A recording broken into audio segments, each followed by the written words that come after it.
வணக்கம்.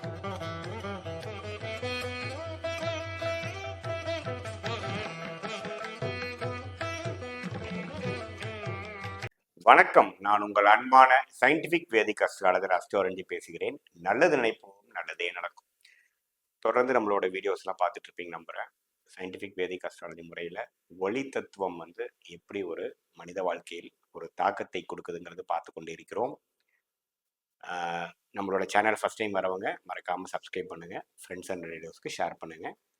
இப்போ பார்த்தீங்கன்னா விருச்சிக ராசிக்காரர்களுக்கு 2025, 26 எப்படி இருக்க போகுதுங்கிறத நம்ம பார்க்க போகிறோம்.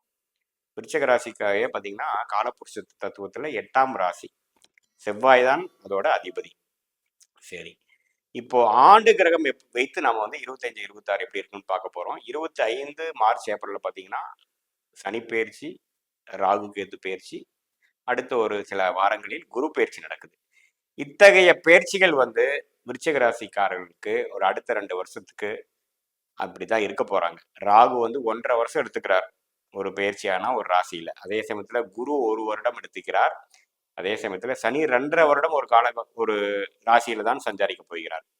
ஸோ தொடர்மா 25, 26 எப்படி ஒரு தாக்கத்தை கொடுக்க போகுதுங்கிறது நம்ம பார்க்கும் பொழுது, விருச்சிக ராசிக்காரர்களுக்கு பார்த்தீங்கன்னா சனி 4ஆம் இடத்துல இருந்து அஷ்டாஷ்ட சனியாக இருந்து 5ஆம் இடத்துக்கு மாறுவது ஒரு நல்ல மாற்றம் தான். ஏன்னா தொழிலில் சில பிரச்சனைகள், நம்ம நினைத்த அளவுக்கு ஒரு பிராப்தங்கள் நிறைந்த ஒரு அமைப்பு இல்லாமல் சிறு சிறு தொந்தரவுகள், தடைகள் கொடுத்துட்டு இருப்பார் 4ஆம் இடத்துல இருக்கக்கூடிய சனி.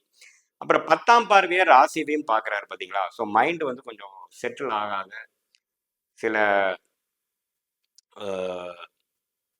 மன உளைச்சல்களும், சில விஷயங்கள் சரி இல்லையே அப்படிங்கிற ஒரு மன வருத்தமும் கொஞ்சம் கொடுக்கக்கூடிய அமைப்பு தான் 2.5 வருடமாக விருச்சிக ராசிக்காரருக்கு உண்டு. இப்போ சனியோட பார்வை ராசியிலேருந்து விலகுது. அது ஒரு அருமையான விஷயம்.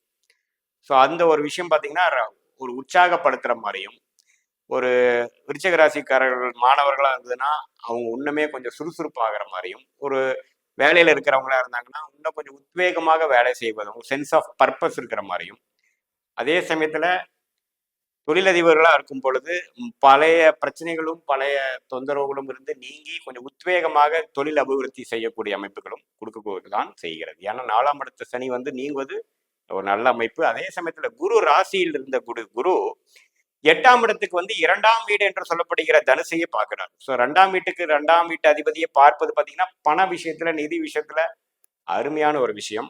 மறைமுக இன்கம், கூட்டு தொழில் ஜெயிக்கக்கூடிய அமைப்பு. மாணவர்களுக்கு பார்த்தீங்கன்னா கொஞ்சம் இடம் விட்டு இடம் போய் படித்து அது மூலமாக நல்ல பலன் பெறக்கூடிய அமைப்பு.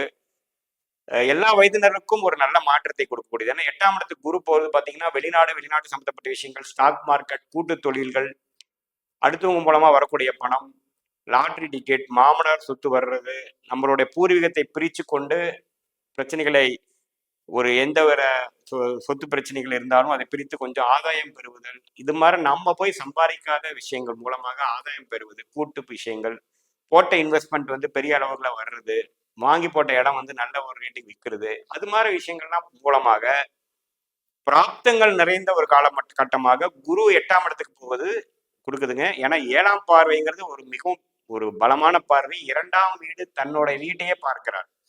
இது 12 வருஷத்துக்கு ஒரு தரக்கூடிய அமைப்பு. அது 8ஆம் வீட்டுல இருந்து நடக்கும் பொழுது பண வசதிக்கு பிரச்சனை இல்லை, தொழில மேன்மை, தொழில டெவலப்மெண்ட், ஸ்டெபிலிட்டி, ஆகாத சில விஷயங்கள் மாற்றி அமைச்சுப்பீங்க.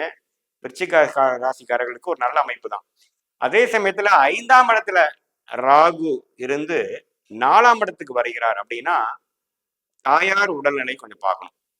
ஆனா இதுல நல்ல விஷயம்னா குரு பார்வை இருக்கு. ஆனா பெரிய பெரிய பிரச்சனைகள் கொடுக்காது. இடம் விஷயத்துல சில வில்லங்கங்கள் நீங்கும். படிக்கிற மாணவர்களுக்கு சில டிஸ்ட்ராக்ஷன் அப்புறம் சரியாவாங்க. அது மாதிரி சில அமைப்புகள் கொடுக்குது. குறிப்பா ராகு திசை நடக்கிறப்ப இந்த பலாபலங்கள் அதிகமாக இருக்கும். அதனால சனி பார்த்தீங்கன்னா 5ஆம் இடத்துக்கு போறது அருமையான விஷயம். ராகு 4ஆம் இடத்துக்கு வந்தாலும் குருவின் பார்வை பெறுவது நல்ல விஷயம். குரு 8ஆம் இடத்துக்கு போய் தன் வீட்டை தன்னை பார்ப்பது, 12ஆம் வீட்டையும் 2ஆம் வீட்டையும் 4ஆம் வீட்டையும் பார்ப்பது நல்ல ஒரு பலாபலன்கள். ஸோ விருச்சிக ராசிக்காரர்களுக்கு இதுவரை 2023, 24 கம்பேர் பண்ணும் பொழுது பண விஷயத்துல ஓகோன்னு இருக்கக்கூடிய அமைப்பு. அது மிகப்பெரிய ஒரு பாசிட்டிவ். ஒரு வெளிநாடு, வெளிமாநிலம் போய் செய்யக்கூடிய ஒரு அமைப்பு, அங்க போய் நம்ம ஒரு ஜாப் ட்ரை பண்ணிட்டு இருக்கவங்களுக்கு ஃபர்ஸ்ட் மார்க் உடனே கிடைக்கக்கூடிய ஒரு பாசிட்டிவான ஆன்சர் இருக்கு. வெளிநாடு போறதுக்கு பாசிட்டிவான ஆன்சர் இருக்கு. இம்போர்ட் எக்ஸ்போர்ட் பண்றவங்களுக்கு பாசிட்டிவ் இருக்கு. கூட்டு தொழில் பண்றவங்களுக்கு ஒரு நல்ல அமைப்பு இருக்கு.